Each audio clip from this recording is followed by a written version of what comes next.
Photoshop के class number 21 में आज हम लोग सीखेंगे कि कोई भी डिज़ाइन जब हम लोग करते हैं तो अलग अलग लेयर्स में करते हैं और एक ही फाइल में रहते हुए, यानी जिस डॉक्यूमेंट पे आप काम कर रहे हैं वहीं पर रहते हुए उन सभी लेयर्स को सेपरेटली कैसे सेव करेंगे और हमें इसकी ज़रूरत क्यों पड़ती है। तो सबसे पहले मैं कुछ डिज़ाइन करना चाहूँगा आप सभी के सामने। आफ्टर दैट हम लोग उसे सेव करेंगे और क्यों सेव करेंगे, उसकी क्या ज़रूरत होती है, उसके बारे में भी बात करेंगे। तो चलिए चलते हैं फोटोशॉप पर और देखते हैं कैसे सेव करना। सबसे पहले मैं यहाँ से एक न्यू डॉक्यूमेंट ओपन करता हूँ। यहाँ पर मैं अपने आर्टबोर्ड की साइज़ 1000 पिक्सल्स विड्थ में रखता हूँ और इसकी हाइट 500 पिक्सल्स रखता हूँ और ओके करते हैं।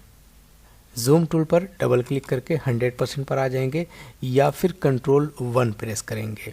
अब यहाँ पर मैं चाहूँगा कि शर्ट का एक पैटर्न मैं तैयार करूँ और उसके बाद उसे सेव करके बताऊँ कि कैसे सेपरेटली सेव किया जाएगा।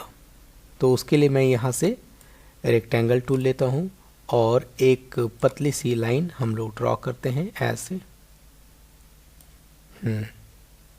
शेप में हमने एक लाइन ड्रॉ कर लिया।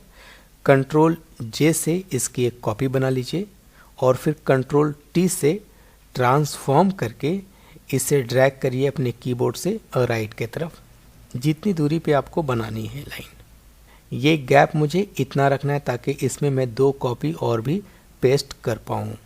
ये गैप इतना बना लिया और उसके बाद यहाँ से आप यस कर दीजिए। अब हम लोग कीबोर्ड से कंट्रोल शिफ्ट ऑल्ट प्रेस करके टी प्रेस करेंगे।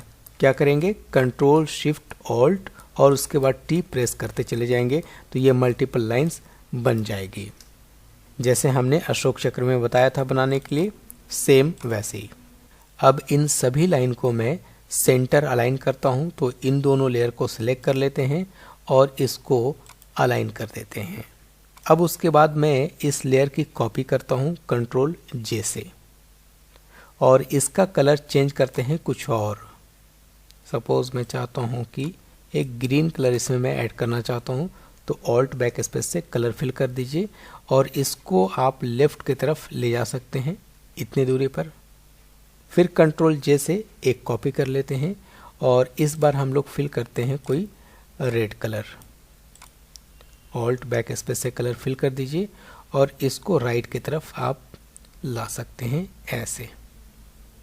अब ये एक पैटर्न मेरा तैयार हो गया शर्ट का।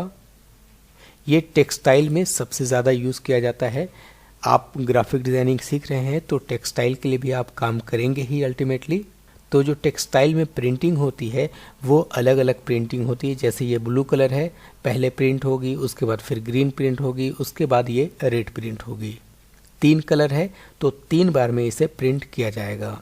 हाँ, अगर ये ऑफसेट प्रिंटिंग होगी तो 1 टाइम में प्रिंट हो सकती है, लेकिन अगर ये ऑफसेट प्रिंटिंग नहीं हो रही है तो टेक्सटाइल में प्रिंटिंग करने के लिए हम लोगों को 3 बार प्रिंट करना पड़ता है इसे। तो हमें सीखना होगा कि इन तीनों लेयर्स को सेपरेटली कैसे सेव किया जाए और एंगल चेंज नहीं होना चाहिए, इसका डायरेक्शन चेंज नहीं होना चाहिए और ना ही 1 पिक्सल भी इधर से उधर होना चाहिए। नहीं तो अगर यहाँ से थोड़ा सा भी हिलेगा तो आगे पूरी प्रिंटिंग खराब हो जाएगी। तो यही चीज़ सबसे ज़्यादा इम्पोर्टेंट है समझना यहाँ पर।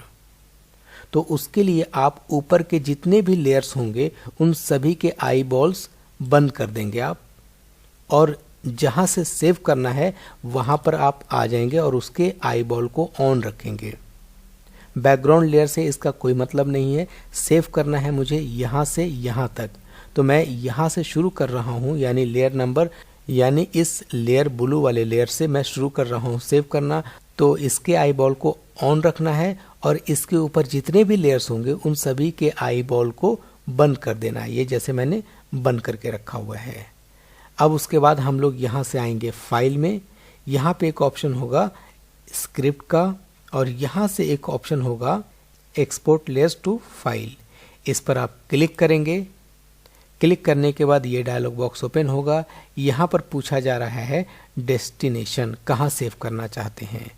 तो मैं यहाँ से ब्राउज करता हूँ कहाँ सेव करना है, तो मैं चाहता हूँ कि डेस्कटॉप पर ही सेव कर लिया जाए। ये डेस्कटॉप पर हमने सेलेक्ट कर लिया और यहाँ से एक न्यू फोल्डर क्रिएट करेंगे। तो आप इस पर क्लिक करिए, ये देखिए न्यू फोल्डर बन गया। इस न्यू फोल्डर का कोई भी आप नाम दे सकते हैं। मैंने दे दिया टेक्सटाइल पैटर्न, ठीक है। अब उसके बाद आप यहाँ से ओके कर दीजिए। देखिए ये सी ड्राइव में टेक्सटाइल पैटर्न के नाम से एक फोल्डर यहाँ पर बन गया है। अब उसके बाद इसका फाइल नेम भी आप अलग अलग कर सकते हैं। जैसे ये इमेज है तो मैं इसको कर देता हूँ लाइन। अब उसके बाद यहाँ पर ऑप्शन पूछ रहा है कि कैसे सेव करना चाहते हैं। तो अगर आप इस पर क्लिक करेंगे तो आपको अलग अलग एक्सटेंशन मिलेगा। PSD है, PDF है, JPEG है, TIFF है, PNG है। आप किस में सेव करना चाहते हैं? अगर आप चाहते हैं कि इसे सभी JPEG में सेव कर लिया जाए तो आप इस पर क्लिक कर दीजिए। ये इंक्लूड ICC प्रोफाइल, इसको आप चेक रख भी सकते हैं और नहीं भी रख सकते हैं। एक्चुअली ये जो आप डिज़ाइन करते हैं इसकी एक कोड जनरेट हो जाती है, that is called ICC profile, जो आपकी इमेज के साथ रहेगी। आप कॉपीराइट क्लेम कर सकते हैं क्योंकि ये आपकी अपनी होगी। अब उसके बाद यहाँ पर क्वालिटी मैक्सिमम हम लोग 12 कर सकते हैं। मैक्सिमम क्वालिटी 12 होती है, याद रखेंगे। अब अगर मैं यहाँ से रन पर क्लिक करता हूँ तो ये जितने 3 फाइल हैं तीनों एक एक करके सेपरेटली सेव हो जाएंगे और किसी का भी एंगल चेंज नहीं होगा। तो मैं यहाँ पे रन पर क्लिक करता हूँ।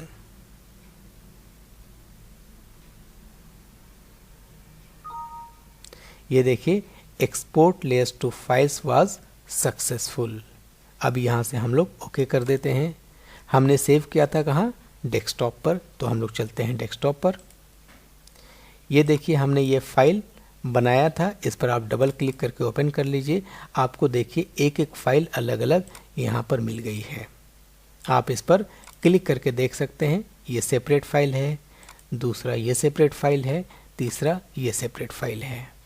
हाँ, एक चीज़ का ध्यान आप और रखेंगे कि बैकग्राउंड में वाइट लेयर है और वो सभी के साथ सेव हुआ है। अगर आप यहाँ से इसके आई बॉल को बंद कर देते तो ये सेव नहीं होता। लेकिन जैसा बैकग्राउंड पर आप सेव करना चाहते हैं तो आप इसे रखना चाहते हैं तो रखिए और नहीं रखना चाहते हैं तो नहीं रखिए। तो आज के इस क्लास नंबर 21 में हमने सीखा कि टेक्सटाइल के जो डिज़ाइन किए जाते हैं उन सभी को कैसे सेव करना चाहिए, एक एक लेयर को सेपरेट। अब क्लास नंबर 22 में ब्रश टूल को बताऊंगा और ब्रश टूल एक ट्यूटोरियल में कंप्लीट नहीं होगा, कम से कम इसके लिए 2 या 3 ट्यूटोरियल्स चाहिए। तो आप सभी इसके बाद ब्रश टूल के लिए रेडी रहें।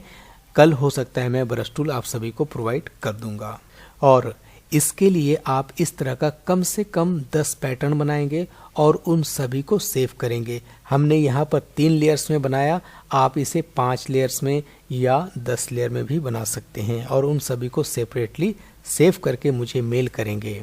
आप लोगों से मेरी शिकायत ये है कि जितने ट्यूटोरियल्स हमने दिए हैं उन सभी का प्रॉपर प्रैक्टिकल आप लोगों ने नहीं किया है और मुझे प्रॉपर मेल सबका नहीं आता है।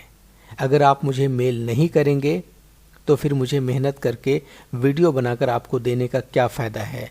अगर आप पैसे देकर वीडियो ख़रीद रहे हैं, बाई कर रहे हैं, मेरे प्रीमियम क्लासेस के साथ ज्वाइन कर रहे हैं, इसका ये मतलब नहीं होता है कि आप प्रैक्टिकल अपने मन से करेंगे।